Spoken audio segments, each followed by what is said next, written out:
Ils ont appelé ça une opération d'immigration. 2 citoyens américains en sont morts.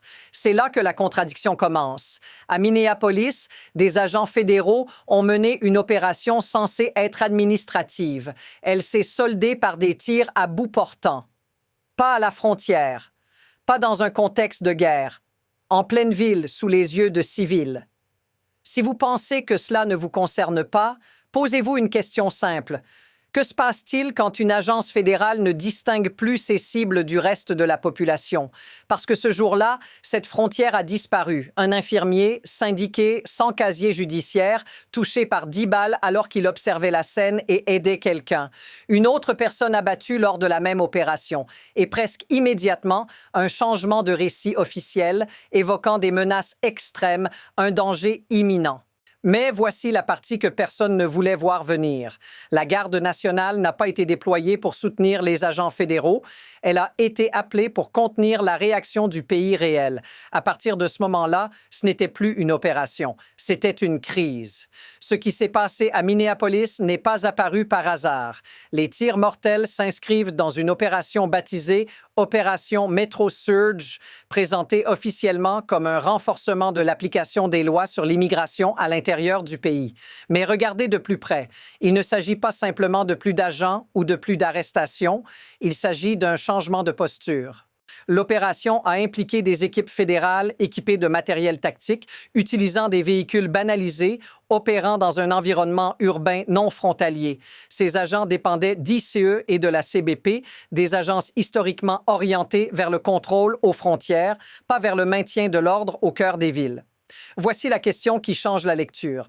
À quel moment une opération administrative devient-elle une opération de type militaire? Parce que dans ce cas précis, les règles d'engagement semblent avoir glissé. La ligne entre contrôle migratoire et police généralisée s'est brouillée. Et surtout, l'opération n'a pas ciblé uniquement des personnes sans statut légal. Elle a touché des citoyens, des travailleurs, des observateurs. C'est là que le schéma commence à apparaître. Et une fois ce schéma visible, les réactions en chaîne deviennent inévitables. Voici l'affirmation centrale, et elle est lourde de conséquences.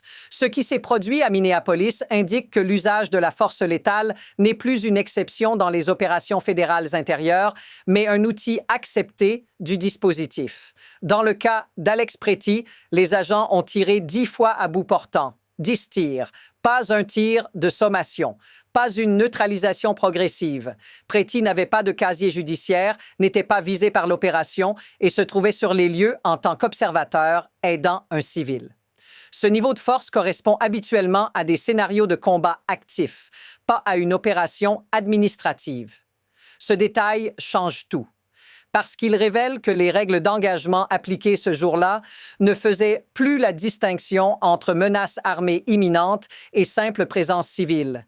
Quand cette distinction disparaît, toute personne sur zone devient un risque potentiel. Maintenant, observez ce qui manque.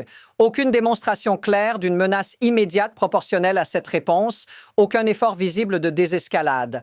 À la place, une réaction instantanée, maximale, irréversible.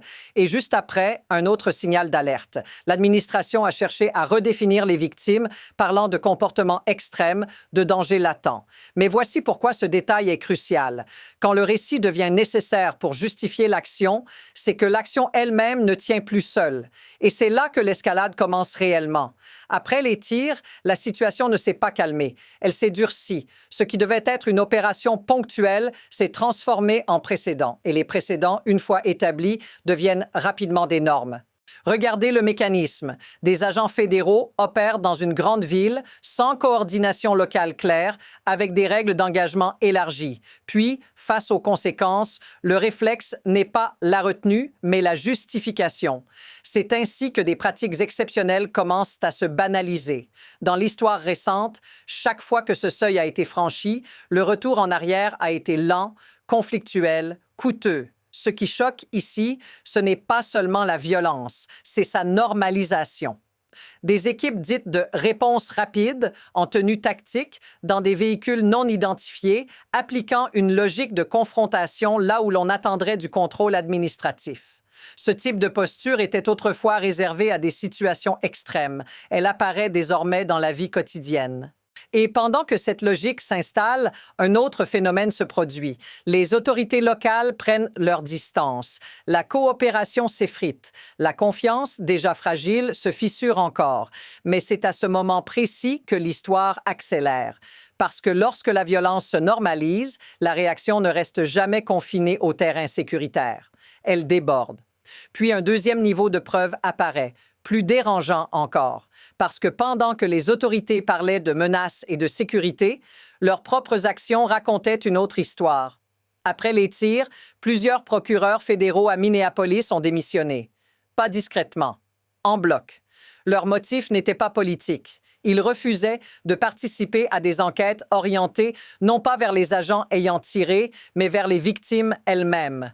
Ces procureurs estimaient que le cadre juridique était détourné pour protéger une opération, pas pour établir les faits. C'est ici que la contradiction devient visible. D'un côté, un discours officiel affirmant que tout s'est déroulé dans le respect des règles. De l'autre, des professionnels du système judiciaire quittant leurs fonctions plutôt que de valider cette version. Quand ceux qui sont chargés de faire appliquer la loi refusent de couvrir une opération, ce n'est plus une controverse. C'est une alerte structurelle. Et remarquez ce qui n'a toujours pas eu lieu. Aucune suspension immédiate des équipes impliquées, aucun gel de l'opération, aucun signal clair de remise en question. À la place, un resserrement du récit, une fermeture. Voici la ligne qui change définitivement la lecture. Si l'opération était irréprochable, elle n'aurait pas besoin d'être protégée contre l'examen interne. À partir de là, le problème n'est plus seulement l'usage de la force, c'est le système qui se referme pour se défendre. Et c'est exactement ce qui déclenche la phase suivante. À partir de ce point, tout s'accélère. Les événements ne se succèdent plus lentement. Ils s'empilent. D'abord, les rues. Des manifestations apparaissent presque immédiatement, non pas symboliques, mais organisées. Puis, très vite, quelque chose de plus rare. Le travail s'arrête. Des syndicats majeurs déclenchent des arrêts coordonnés. Des écoles ferment. Des hubs logistiques ralentissent.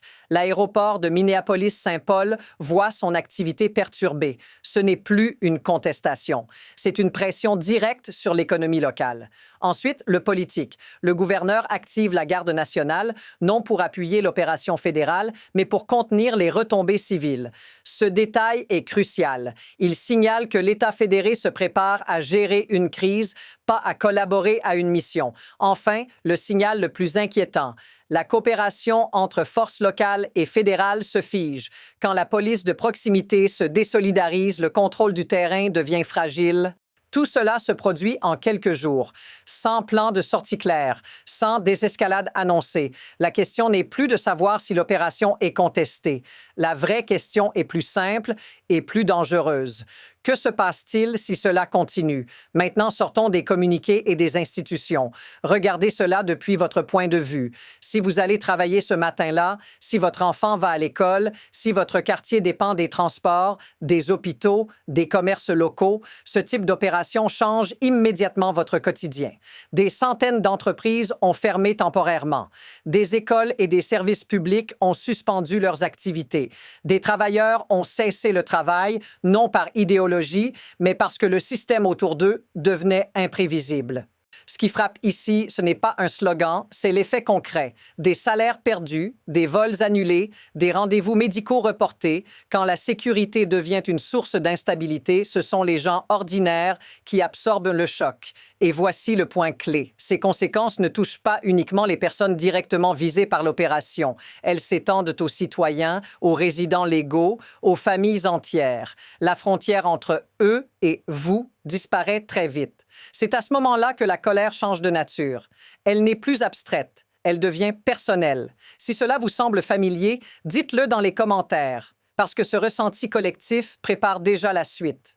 Pour comprendre pourquoi tout cela est possible, il faut quitter l'émotion et regarder le mécanisme. Pas les intentions, les incitations. Les agences fédérales fonctionnent sur des logiques de volume, de visibilité et de résultats mesurables.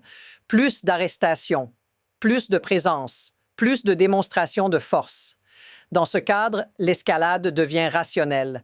La retenue, elle, ne produit aucun signal politique fort.